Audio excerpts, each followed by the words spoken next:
John Fitzgerald Kennedy, do solemnly swear.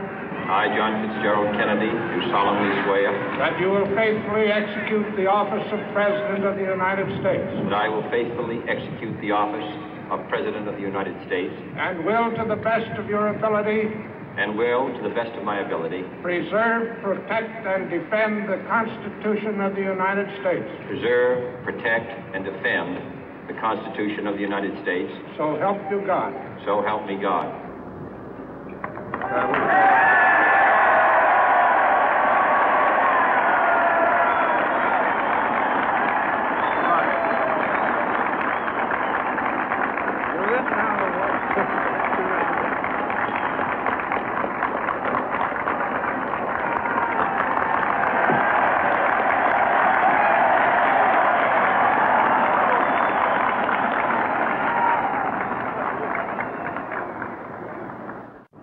Vice President Johnson, Mr. Speaker, Mr. Chief Justice, President Eisenhower, Vice President Nixon, President Truman, Reverend clergy, fellow citizens.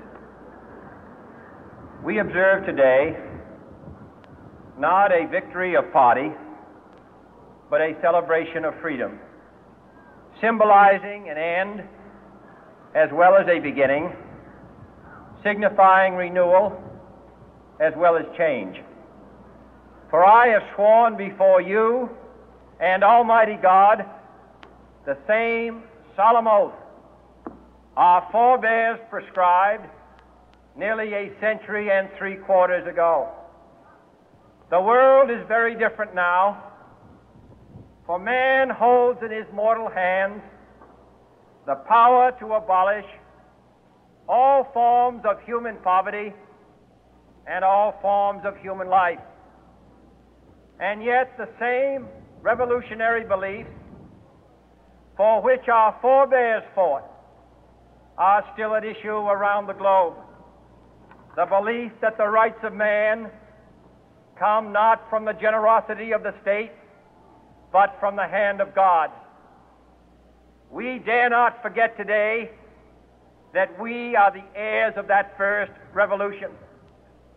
Let the word go forth from this time and place to friend and foe alike that the torch has been passed to a new generation of Americans born in this century, tempered by war, disciplined by a hard and bitter peace, proud of our ancient heritage, and unwilling to witness or permit the slow undoing of those human rights to which this nation has always been committed and to which we are committed today at home and around the world.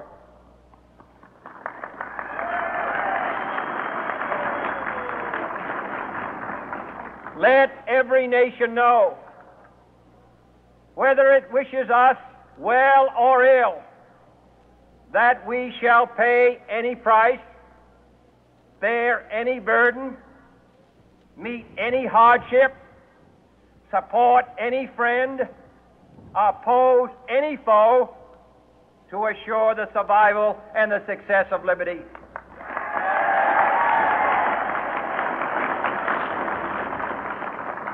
This much we pledge and more.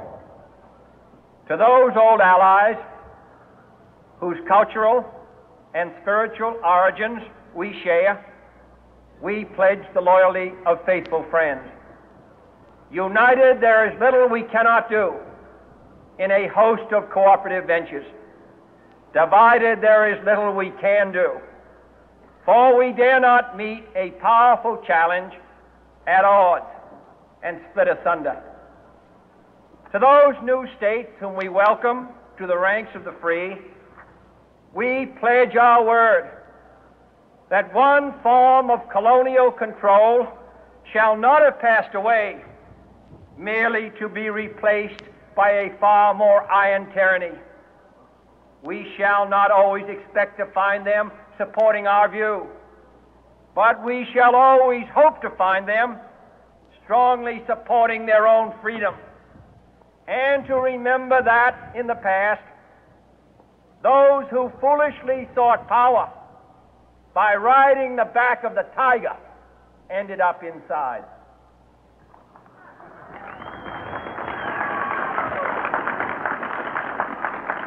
To those people in the huts and villages of half the globe struggling to break the bonds of mass misery, we pledge our best efforts to help them help themselves for whatever period is required, not because the communists may be doing it, not because we seek their votes, but because it is right. If a free society cannot help the many who are poor, it cannot save the few who are rich.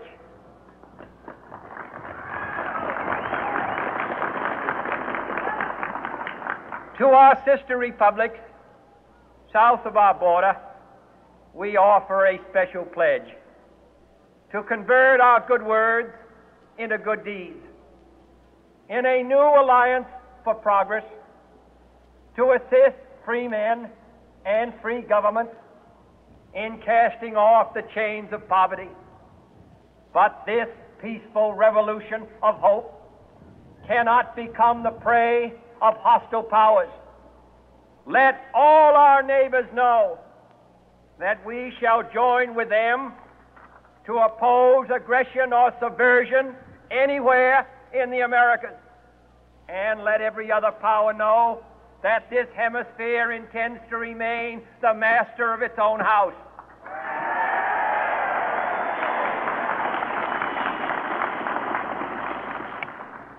To that World Assembly of Sovereign States, the United Nations, our last best hope, in an age where the instruments of war have far outpaced the instruments of peace, we renew our pledge of support to prevent it from becoming merely a forum for invective, to strengthen its shield of the new and the weak, and to enlarge the area in which its writ may run. Finally, to those nations who would make themselves our adversary, we offer not a pledge, but a request that both sides begin anew the quest for peace. Before the dark powers of destruction, unleashed by science, engulf all humanity in planned or accidental self-destruction, we dare not tempt them with weakness, for only when our arms are sufficient beyond doubt can we be certain beyond doubt that they will never be employed. But neither can two great and powerful groups of nations take comfort from our present course, both sides overburdened by the cost of modern weapons, both rightly alarmed by the steady spread of the deadly atom, yet both racing to alter that uncertain balance of terror that stays the hand of mankind's final war.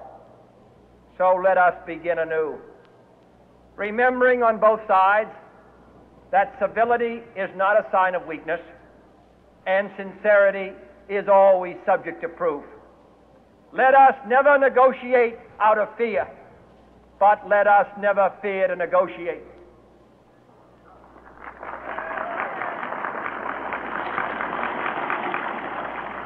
Let both sides explore what problems unite us, instead of belaboring those problems which divide us.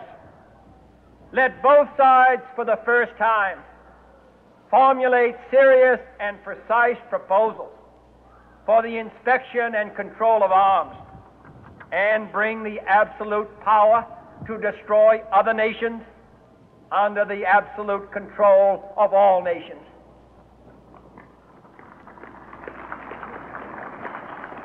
Let both sides seek to invoke the wonders of science instead of its terrors.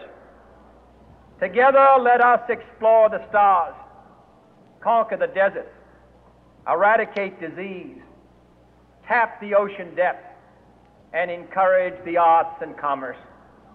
Let both sides unite to heed in all corners of the earth the command of Isaiah to undo the heavy burden and let the oppressed go free. And if a beachhead of cooperation may push back the jungle of suspicion, let both sides join in creating a new endeavor, not a new balance of power, but a new world of law, where the strong are just and the weak secure and the peace preserved. All this will not be finished in the first 100 days, nor will it be finished in the first 1,000 days, nor in the life of this administration, nor even perhaps in our lifetime on this planet. But let us begin.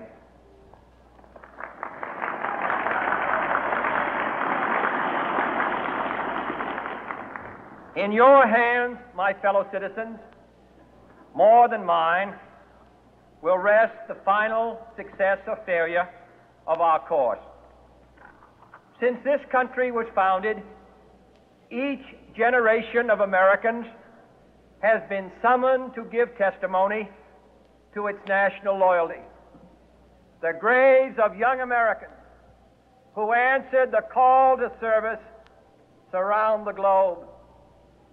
Now the trumpet summons us again, not as a call to bear arms, though arms we need, not as a call to battle, though in battle we are, but a call to bear the burden of a long twilight struggle, year in and year out, rejoicing in hope, patient in tribulation, a struggle against the common enemies of man, tyranny, poverty, disease, and war itself.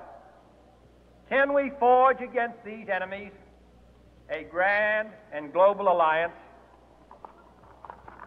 north and south, east and west, that can assure a more fruitful life for all mankind? Will you join in that historic effort?